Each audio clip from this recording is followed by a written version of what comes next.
Hoy deseo traer una alabanza delante del Señor, pensando en este cambio de año. Estamos terminando el año 2023 para dar inicio al 2024.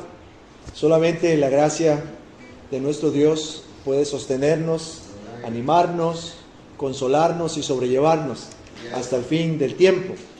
Ahora que estábamos cantando este himno acerca de que Dios cuida de las aves, quisiera leer esta porción en Mateo capítulo 6, donde precisamente el Señor Jesucristo llama nuestra atención a no estar afanados ni ansiosos, lo cual sería un rasgo o una característica muy común en nosotros como seres humanos, el afán y la ansiedad. Pero el Señor dice: por tanto os digo, no os afanéis por vuestra vida, qué habéis de comer o qué habéis de beber, ni por vuestro cuerpo, qué habéis de vestir. ¿No es la vida más que el alimento y el cuerpo más que el vestido? Mirad las aves del cielo, que no siembran ni ciegan ni recogen en graneros, y vuestro Padre Celestial las alimenta. ¿No valéis vosotros mucho más que ellas? ¿Y quién de vosotros podrá, por mucho que se afane, añadir a su estatura un codo? Y por el vestido, ¿por qué os afanáis? Considerad los lirios del campo, cómo crecen, no trabajan ni hilan. Pero os digo que ni aun Salomón con toda su gloria se vistió así como uno de ellos. Y si la hierba del campo que hoy es y mañana se echa en el horno, Dios la viste así, ¿no hará mucho más a vosotros, hombres de poca fe? No os afanéis, pues diciendo, ¿qué comeremos? ¿O qué beberemos? ¿O qué vestiremos? Porque los gentiles buscan todas estas cosas. Pero vuestro Padre Celestial sabe que tenéis necesidad de todas estas cosas. Mas buscad primeramente el reino de Dios y su justicia, y todas estas cosas serán añadidas. Así que no os afanéis por el día de mañana, porque el día de mañana traerá su afán. Basta a cada día su propio mal. Y deseo entonar este himno, esta alabanza al Señor, que lleva por título Día en Día.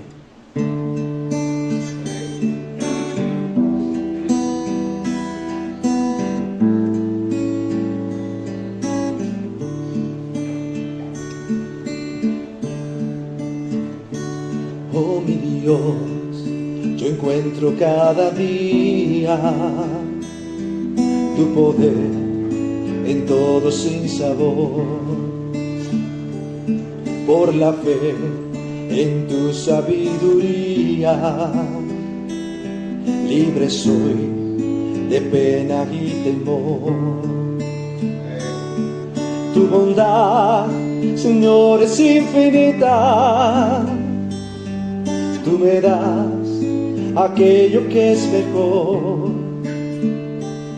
Por tu amor alivianse mis quejas y hallo paz en el dolor.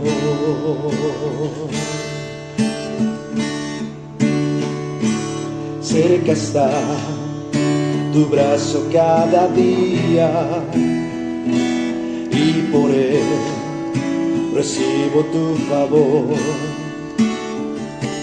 Oh Señor, mi alma en ti confía. Eres tú mi gran consolador. Protección prometes a tus hijos, porque son tesoro para ti. Hay en ti constante regocijo. Sé que tú velas por mí.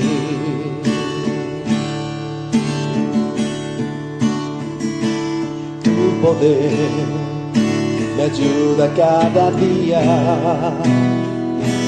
a vencer en la tribulación.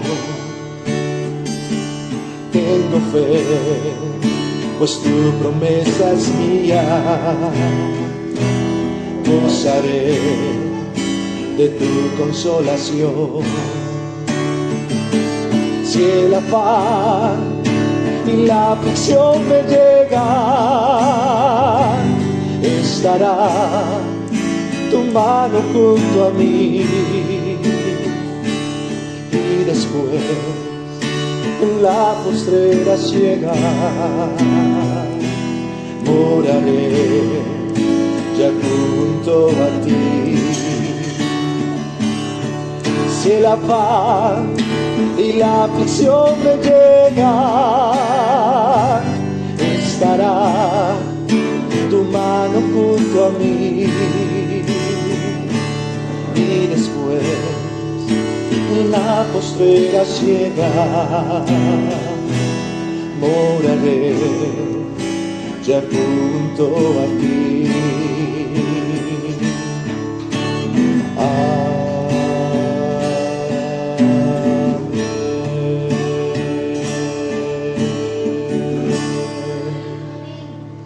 Gloria al Señor. Día en día, la mano del Señor está siempre a nuestro favor.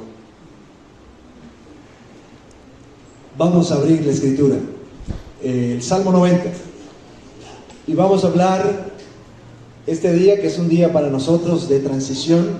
Nosotros reconocemos que para el Señor, como dice el apóstol Pedro, un día son como 1000 años y 1000 años como un día.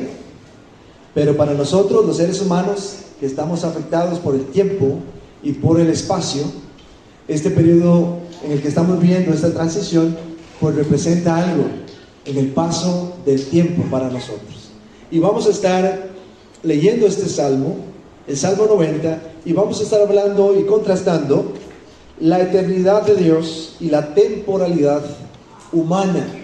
De eso voy a estar hablando esta mañana, a la luz de este salmo. La eternidad de Dios y la temporalidad humana.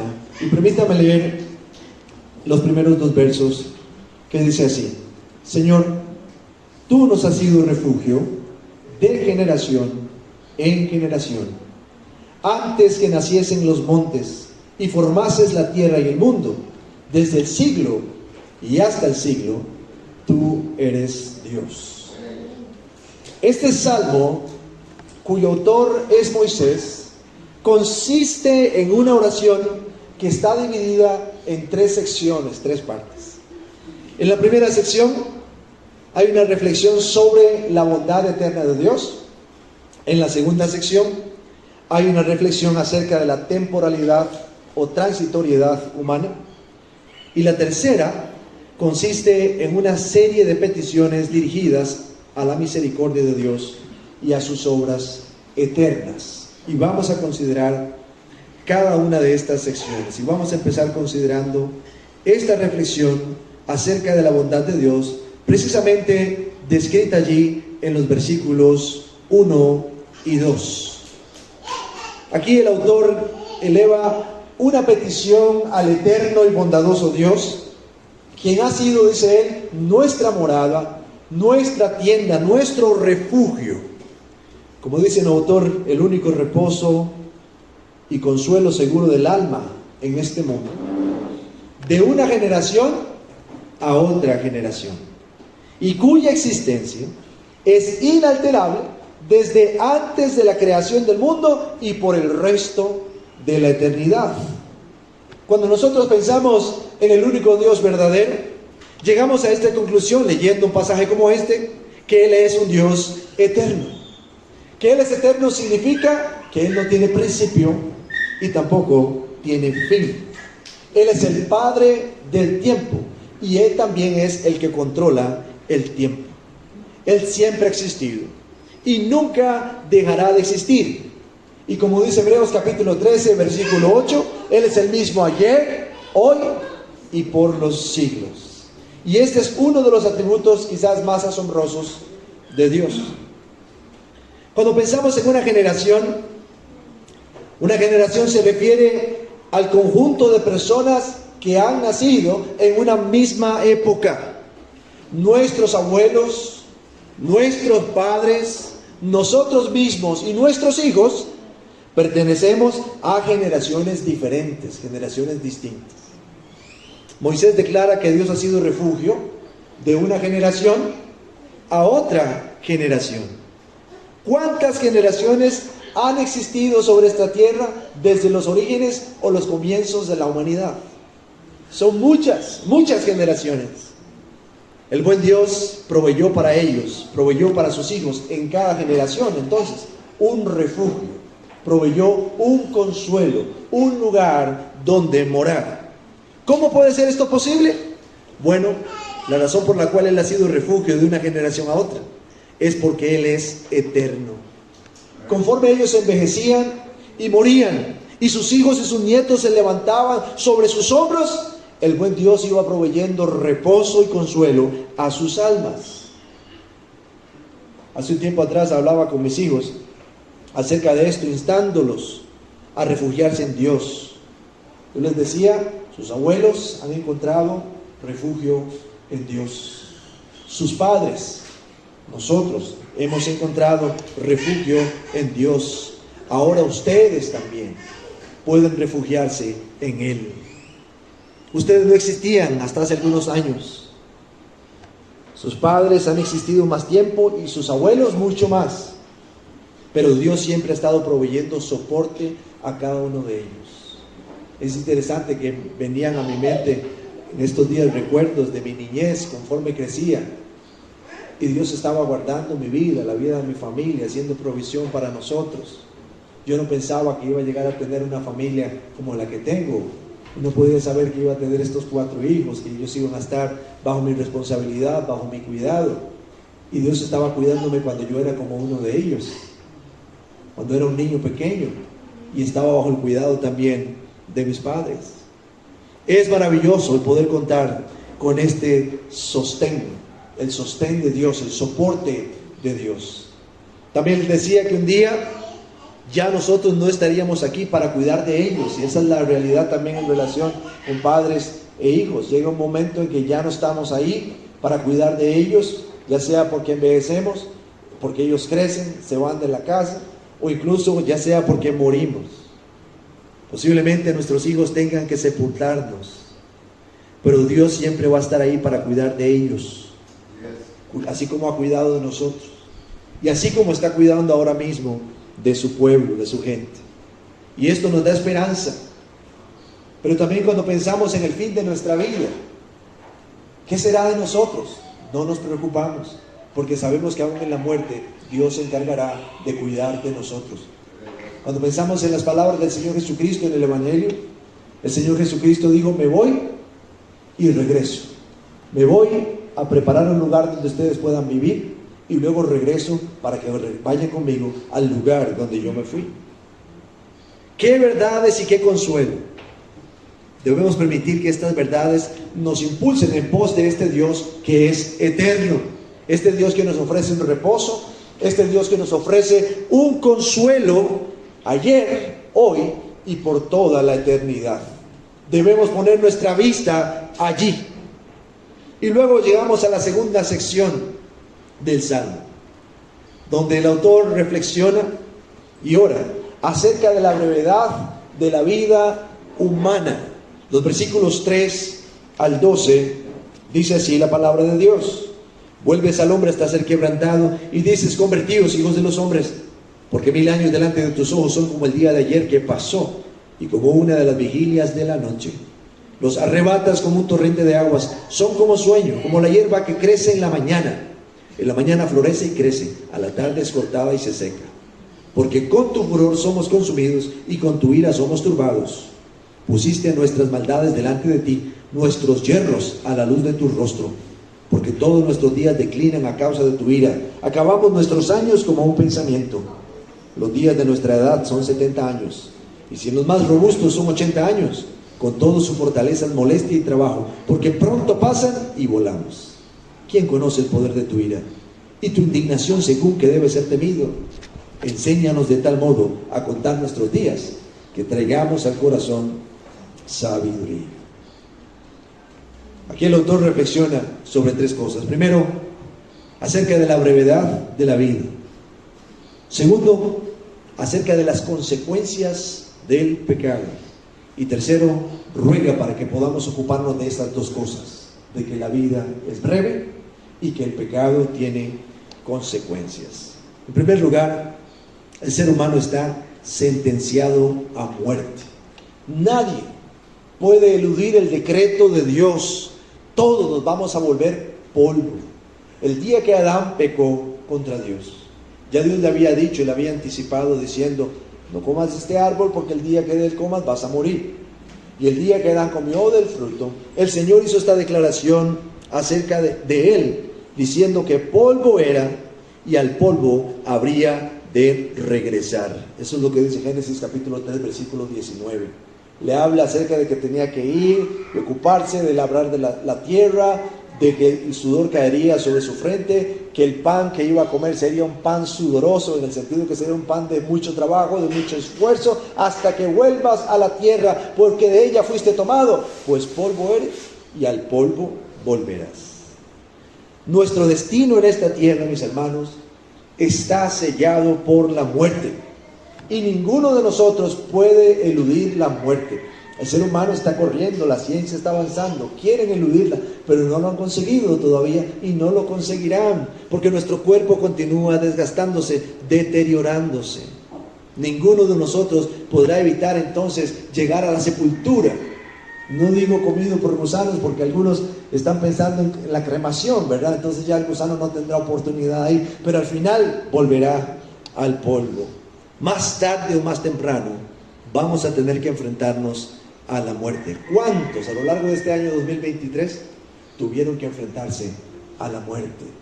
Quizás personas que conocíamos, allegados, vecinos, o aún leemos las noticias y nos damos cuenta que todos los días muchas personas en este mundo tienen una cita y un encuentro con la muerte. El decreto de Dios se cumple y algún día todos vamos a volver al polvo. Desde que nacemos, entonces, nacemos destinados a eso. Nacemos destinados a morir, aunque preferimos no pensar en eso por mucho, ni hablar mucho acerca de eso. Algunas personas, tal vez los muy envejecientes, he hablado con personas muy envejecientes y eso lo tienen muy presente. Yo estoy para morir, ya me queda poco tiempo. El muy envejeciente tal vez sí está pensando: la muerte llega, la muerte llega. Pero si usted para a cualquier muchacho ahí por la calle y le pregunta: ¿usted piensa que podría morir hoy? Ni siquiera pensados, ni siquiera pasa por mi mente. Pero no podemos eludir el decreto del Señor. Y eso nos lleva al segundo punto, acerca de que nosotros los seres humanos estamos limitados por el tiempo. A diferencia de Dios, que no está limitado por el tiempo, nosotros sí estamos limitados por el tiempo. Nuestra vida, como dijo alguien, es corta y velozmente pasajera, como las aguas de una inundación. ¿Y cómo son las aguas de una inundación? Surgen repentinamente y velozmente, pero no se mantienen por mucho tiempo. El río se desborda, sale, corre y regresa otra vez a su cauce. Como el que duerme, no somos capaces nosotros de notar el paso del tiempo sobre nosotros mismos. Usted se acuesta a dormir, ¿verdad? Cierra los ojos y después los abre y ya te diga. Usted no ha percibido el tiempo que pasó entre ese acostarse y ese levantarse. Claro, se da cuenta porque si mira el reloj y usted se acostó a las 10 y ahora son las 6 de la mañana, usted se da cuenta que han pasado todas esas horas sobre usted, aunque usted no era consciente de eso. Y así es la vida. No nos damos cuenta de cómo el tiempo está pasando sobre nosotros. Otra vez he hablado con mis hijos acerca de esto. Ayer que estaba repasando mis notas, le decía a mi amiga Noemi: mire mi barba, ¿qué ve? Ella quería que yo hablara de mi pelo, pero yo dije: no, mire mi barba, ¿qué ve? Y ella hizo: canas.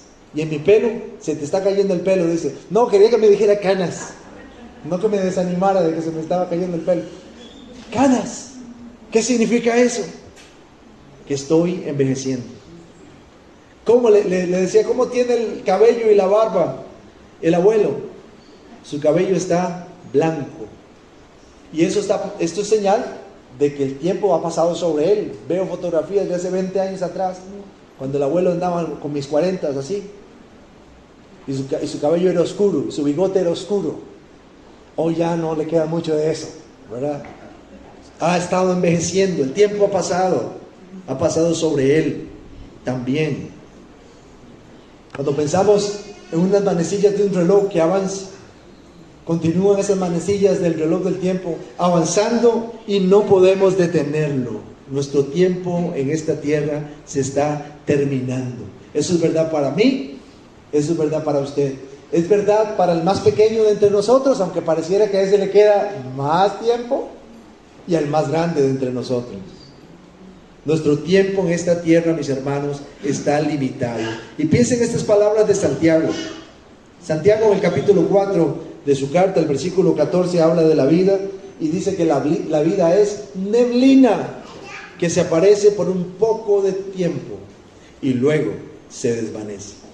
Cada día que pasa, entonces, estamos consumiendo nuestro tiempo en esta tierra, estamos gastando nuestro tiempo en esta tierra. Es bueno recordar las palabras entonces del apóstol que dice: aprovechando bien el tiempo, porque los días son malos. Siendo que el tiempo se consume, debemos aprovecharlo lo mejor que podamos, para el servicio a Dios, para el cuidado y la atención de nuestra familia, para crecer, para avanzar en esta tierra. En fin, aprovechar el tiempo es importante. Y eso nos lleva a la tercera cosa, en cuanto al que el ser humano se marchita. El texto dice que somos como la hierba que crece, reverdece, florece, pero luego se marchita y se seca. Hay unas flores muy bonitas que crecen casi como hierba mala en muchos barrios, unas flores con unas varillas largas, hojas verdes y flores amarillas y rojas de colores, se ven tan hermosas, ¿verdad? Pero cuando se le caen las florecitas, ya cuando le pasó la floración, se secan todas y se mueren. Y ya no se ve aquella belleza, aquel agrado que veíamos inicialmente. Esa es la comparación que está haciendo el texto bíblico con la hierba del campo. A medida que pasa el tiempo, seguiremos perdiendo vigor, seguiremos perdiendo salud, hasta que nuestras fuerzas van declinando por completo. Esta semana que pasó, fuimos a la montaña a caminar un rato, acompañados por hermanos de aquí, por familia del hermano Roberto, las jóvenes Catherine y Osmara. Subimos a la montaña, ahí por mi casa. Y entonces hice una pequeña aventura con Natanael. Hay una hondonada en la montaña, así una grieta. Y me escapé, yo ni me di cuenta del tiempo, hasta que bajé y estaban todos ahí esperándome como una hora. Y caminamos por la hondonada, subiendo por pequeñas paredes, y después una gran pared, una gran hazaña. Espero que Natanael no olvide esa gran hazaña. Subimos una pared como de 7 metros, así, arrastrándonos para poder salir de ahí. Y Natanael iba adelante, indómito, él quería coronar, llegar al camino, mientras yo le gritaba atrás que se esperara, que no avanzara tan rápido, que pegara su pecho en la tierra porque podía caerse y arrastrarme a mí de camino. Y yo veía su fuerza, y en un punto le dije: tírese el pecho en la tierra y busque dónde descansar ahí, quédese ahí, porque yo necesitaba descansar también y no pude seguir el paso. Cuando llegamos al final de ese paredón que subimos, yo lo que quería era tirarme en el camino, jadear, y él seguía caminando de aquí para allá, avanzando. ¿Qué más vamos a hacer? No era el mismo vigor, no era la misma fuerza. Por dicha logré hacerlo, pero no sé, dentro de algunos años ya no podré más, porque el vigor se va marchitando. Piensa en este ejemplo que da el texto bíblico acerca de la hierba. Tenemos flores en casa y durante el año hay momentos diferentes de floración. Y viene febrero, y en febrero tenemos muchas floraciones de guaria morada, de una que se llama tricolor, otro que se llama lluvia de oro, y se llena el jardín de colores hermosos y olores también. Pero eso no dura siempre. Empieza en febrero y ya en marzo, a finales, ya todas las flores están en el suelo. Y la mayoría del tiempo pasan las flores a las plantas sin flores. Solo es un corto tiempo, es muy breve. Y ya el jardín ya no está tan lleno de colores y bichitos y olores y todo, porque las flores y las plantas tienden a marchitarse. Y así somos nosotros en este mundo. Cada día que pasa nos vamos marchitando. Escuche este pensamiento de un autor del siglo XIX que dijo: el color de nuestras mejillas se marchitará, el fuego de nuestros ojos se extinguirá, la simetría de nuestras formas será destruida, algún día seremos solo una sombra un fantasma de una belleza que una vez amamos. Y eso es lo que pasa, mis hermanos. Recuerde esto: la vida es breve. El ser humano está sentenciado a muerte.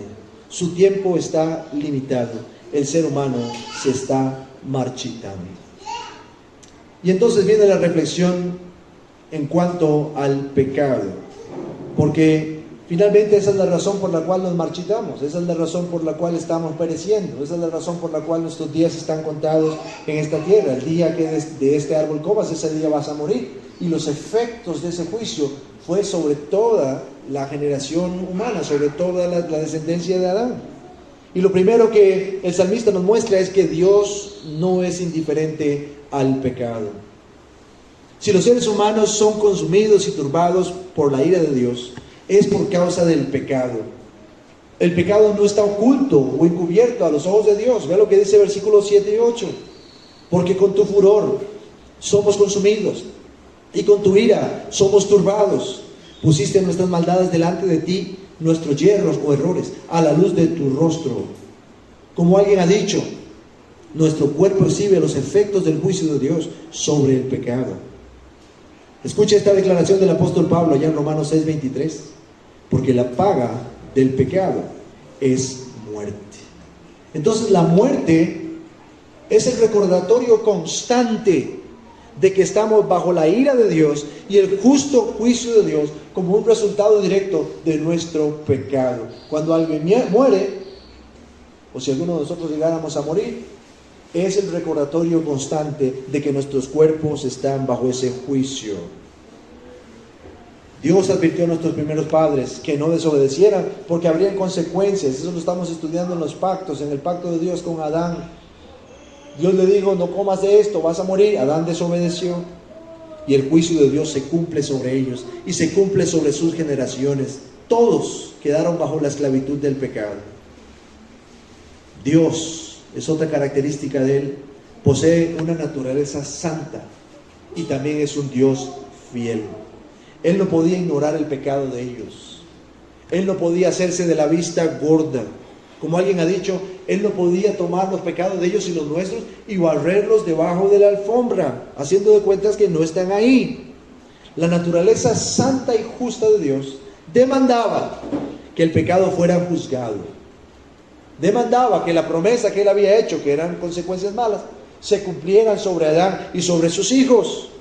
Esa misma sentencia de muerte que pesa sobre nosotros y que el único que puede librarnos de ella es nuestro Señor Jesucristo, porque es el único que puede o pudo apaciguar la ira de Dios sobre nosotros. Ahora recuerde que para poder apaciguar la ira de Dios sobre nosotros, que es una ira justa, una ira santa, Él mismo experimentó esa ira sobre sí mismo para que nosotros pudiésemos recibir el amor de Dios en vez de recibir su ira o su reprensión. El pecado entonces tiene malas consecuencias. Si la humanidad vive bajo la ira de Dios, si la humanidad vive en angustia y aflicción y terminan sus años, como dice el texto ahí en el versículo 9, con un suspiro, con un gemido de dolor, es por causa del pecado. Algunos terminan gimiendo, otros en silencio, pero al final lo único que se escucha es que el espíritu se va, el último aliento. Nuestros años están contados y al mismo tiempo cargados de aflicción. Duran poco tiempo. Vea lo que dice el versículo 10. Los días de nuestra edad son 70 años. Y si en los más robustos son 80 años, con todo su fortaleza, molestia y trabajo, porque pronto pasan y volamos. Es otra experiencia que he tenido con personas envejecientes que muchas veces hablan de su falta de satisfacción en la edad de la vejez. Cuando empiezan a perder su fuerza, cuando empiezan a perder su vigor, cuando se sienten cansados o decepcionados, empiezan a quejarse de la vida. Si llegamos a envejecer, es posible que nuestra perspectiva de los años que vivimos sobre esta tierra sea semejante a la perspectiva que tenía Jacob el día que se entrevistó con Faraón. Ya era un hombre anciano y Faraón le preguntó: ¿cuántos son los días de los años de tu vida? Y escuche la respuesta dada por él allá en Génesis 47:9. Los días de los años de mi peregrinación son 130 años. Y escuche luego lo que dice: pocos y malos han sido los días de los años de mi vida. Vaya respuesta. Pocos y malos. Eso describe con claridad tanto la brevedad de nuestra existencia como la falta de satisfacción que experimentamos a lo largo de nuestra vida. El pecado termina en muerte. Dios no es indiferente ante el pecado y el pecado tiene malas consecuencias. Y luego el autor bíblico hace esta petición para que nos ocupemos de estas cosas, para que no nos olvidemos de estas cosas. Porque si nos ocupamos de estas cosas, entonces vamos a crecer en el temor de Dios. Como alguien ha dicho, si reconocemos la ira de Dios contra el pecado como la causa última de nuestras aflicciones, aprenderemos a temer a Dios cuando reconocemos la ira de Dios sobre el pecado. ¿Y qué pasa si nosotros crecemos en el temor de Dios? Permítame darle unos textos. Si nosotros crecemos en el temor de Dios, ese temor va a impulsarnos en pos del verdadero conocimiento. Proverbios 1:7 dice que el principio de la sabiduría es el temor de Jehová. Si nosotros crecemos en el temor de Dios, nuestros días van a ser aumentados. Proverbios 10:27 dice: el temor de Jehová aumentará los días. Si crecemos en el temor de Dios, su temor fortalecerá nuestra confianza y tendremos esperanza. Proverbios 14:26 dice: en el temor de Jehová está la fuerte confianza, y esperanza tendrán sus hijos. Si crecemos en el temor de Dios, el temor de Dios nos conducirá lejos del pecado. Proverbios 16:6 dice: y con el temor de Jehová los hombres se apartan del mal. Si crecemos en el temor de Dios, este temor proveerá seguridad. Proverbios 19:23 dice: el temor de Jehová es para vida, y con él vivirá lleno de reposo el hombre, no será visitado de mal. Si crecemos en el temor de Dios, tendremos recompensa. Proverbios 22:4 declara: riquezas, honra y vida son la remuneración o el pago de la humildad y del temor de Jehová. Este tiempo es un tiempo de buenos propósitos, ¿no? También, ¿por qué no hacer de un propósito nuestro para este nuevo año que comienza? Crecer en el temor de Dios, entonces, para recibir todos esos buenos resultados en nuestra vida. También, si mantenemos en mente estas cosas, nuestra fragilidad, la temporalidad de esta vida, el juicio de Dios, vamos a crecer en sabiduría. Dice el versículo 12, ahí en el Salmo 90: enséñanos de tal modo a contar nuestros días, que traigamos al corazón sabiduría. La sabiduría, en términos bíblicos, no se refiere solamente a un conocimiento adquirido, sino más bien tiene que ver con algo experimentado. Ese es el concepto de sabiduría en la Biblia. No es algo que yo sé, sino es algo que yo hago como resultado de lo que sé, una transformación. Eso es la sabiduría. Podremos entonces evaluar el uso del tiempo a la luz de la brevedad de la vida, mientras estamos siendo guiados hacia Dios, mientras estamos siendo conducidos hacia Él. Como el tiempo es corto, como la vida es frágil, entonces yo debo acercarme al Señor. Crezco en temor, crezco en sabiduría. Si nos ocupamos de estas cosas, no nos vamos a olvidar que la vida es breve, que estamos sentenciados a muerte, que nuestro tiempo está limitado y que cada día que pasa nos vamos marchitando, y que a causa del pecado y la justicia de Dios estamos expuestos a la ira y al justo juicio de Dios. Entonces vamos a crecer en temor, crecer en sabiduría. Y llegamos a la tercera y última sección del Salmo, donde el autor bíblico termina con 5 peticiones que están basadas en la misericordia y las obras eternas de Dios. La primera petición en el versículo 13, que dice así: vuélvete, oh Jehová, ¿hasta cuándo? Y aplácate para con tus siervos. Le está diciendo, siendo que ya ha hablado de la ira de Dios, una ira que se enciende por causa del pecado, le está diciendo al Señor que se vuelva, es decir, que se contenga, se arrepienta de su ira, y más bien, en lugar de airarse con nosotros, se compadezca de nosotros y nos muestre misericordia. Esa es la primera petición. Señor, compadécete de nosotros, muéstranos tu misericordia. No merecemos esa compasión, pero tú puedes ofrecernos esa compasión. Ten misericordia de nosotros. La segunda petición la encontramos en el versículo 14, que dice: de mañana sácianos de tu misericordia y cantaremos y nos alegraremos todos nuestros días. Que el Señor nos llene de sus misericordias diariamente. Eso es lo que está diciendo, que cada día que el sol sale, el Señor nos llene de sus misericordias. Y si el Señor nos llena de sus misericordias, dice que la consecuencia será que nosotros vamos a cantar y vamos a alegrarnos. La base del gozo verdadero no se encuentra fuera de Dios. La base del gozo verdadero se encuentra en Dios. Y cuando experimentamos la misericordia de Dios en nuestra vida, entonces somos motivados a cantar y a alegrarnos. Y eso es lo que el autor está diciendo: Señor, muéstranos tu misericordia para que podamos cantar y alegrarnos todos los días, basando el gozo en la misericordia y la gracia del Señor. La tercera petición, versículo 15: alégranos conforme a los días que nos afligiste y los años en que vimos el mal. Dice que así como hemos sufrido, así como hemos visto el mal, le está diciendo el Señor que el gozo sea proporcional al sufrimiento. Y es que sufrimos, y mucho, mientras vamos peregrinando por este mundo. Y la oración del salmista es: Señor, que así como sufrimos, seamos llenos de gozo. Que sea proporcional el sufrimiento y el gozo. Y viene la cuarta petición, versículo 16. Dice: aparezca en tus siervos tu obra y tu gloria sobre sus hijos. Que el Señor haga aparecer en nosotros su obra. Que las bendiciones del Señor sean extensivas, que no solamente nos alcancen a nosotros. Y esa es una oración de todo padre cristiano también.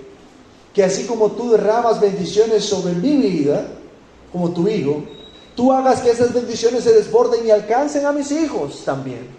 Que así como tú muestras misericordia a mí, que soy tu hijo, tu misericordia también sea vertida sobre estos que son mis hijos. Esa es la petición. Que las bendiciones de Dios alcancen a la siguiente generación. Señor, tú nos has sido refugio de una generación a otra generación. Que así como has provisto un lugar donde morar a esta generación, a mi generación, tú sigas proveyendo un lugar donde morar a esta generación que se está levantando. Esa es la cuarta petición. Y llegamos a la quinta y última petición. En el versículo 17: sea la luz de Jehová nuestro Dios sobre nosotros, y la obra de nuestras manos confirma sobre nosotros. Sí, la obra de nuestras manos confirma. Que la luz del Señor, como alguien ha dicho, que el deleite y la aprobación y el favor de Dios esté sobre nosotros, y que confirme la obra de nuestras manos, es decir, que le dé relevancia a nuestra vida, que nuestra vida tenga sentido. Hay muchas personas que pasan desanimados en esta vida porque no le encuentran sentido ni propósito a su vida. Y la última petición es: Señor, danos propósito, danos sentido, que mi vida sea relevante en este mundo, que mi paso por este mundo sea relevante, para que cuando yo llegue a ese final de la vida, si es que el Señor me permite llegar a los 70 o a los 80, yo no esté como esos ancianos que terminan la vida sintiendo que su vida no ha sido relevante. Recuerdo que cuando estudiaba en la universidad acerca del tema de la ancianitud, había una parte en la que aprendíamos de que algunos ancianos terminaban la vida decepcionados cuando miraban hacia atrás. Y entonces ponían a confrontar dos cosas: la integridad o la desesperación. Y el tema era que pudiéramos, a la luz de este salmo, no en la psicología, sino a la luz de este salmo, terminar la vida con integridad. Porque cuando terminamos la vida con integridad, entonces vamos a experimentar satisfacción. Vamos a mirar hacia atrás y vamos a sentirnos contentos. gozosos de lo que hemos alcanzado, de lo que hemos conseguido. Pero luego estaba el aspecto de la desesperación. Aquellos que entienden que su vida está llegando a su fin y miran hacia atrás y encuentran que su vida no ha tenido sentido. Se sienten desesperados porque ya no pueden cambiar nada. Han llegado hasta aquí, pero todo lo que hicieron allá no les parece suficiente. Y entonces se desesperan porque saben que ya no pueden cambiar las cosas. Pero en la quinta petición le pedimos a Dios que nos permite terminar entonces la vida con integridad. De tal manera que cuando nosotros miremos hacia atrás, todo lo que hemos hecho, todo lo que hemos dicho, todo lo que hemos logrado, todo lo que hemos conseguido, podamos sentirnos satisfechos, plenos, que no lleguemos como Jacob diciendo pocos y malos, no. Sino que estemos como Pablo diciendo, he peleado la buena batalla, he acabado la carrera. Con esa convicción de victoria. Y es algo que le debemos pedir al Señor, que nos permita terminar la vida con esa convicción de victoria. Solamente Él puede darnos esa convicción de victoria, de una vida vivida frente a la luz de su rostro. Vamos a orar en esta dirección entonces al Señor. Lo invito a cerrar sus ojos, inclinar su cabeza y orar al Señor. Dios eterno, tú que has sido refugio de muchas generaciones, que eres el mismo y que nunca cambias, clamamos en este día por tu misericordia. Misericordia para nosotros y misericordia para nuestros hijos. Reconocemos que sobre nosotros pesa una sentencia de muerte, que somos frágiles y que nos estamos marchitando cada día. Aprobamos, oh Dios, tu ira en contra del pecado, porque sabemos que tú eres santo y debes juzgar el pecado, pues no puedes dejar el pecado sin castigo.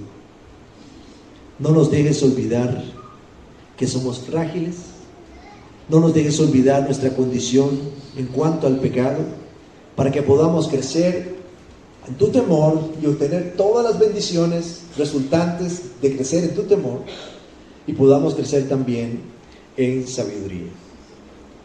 En este día, con un corazón quebrantado, te suplicamos lo mismo que ha pedido, Señor, el salmista en el Salmo 90.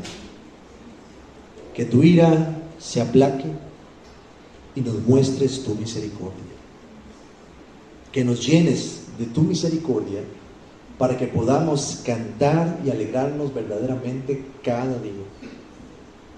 Que mira los días y los años de nuestra aflicción en aquello que hemos sufrido y nos des alegría conforme el sufrimiento que hemos tenido.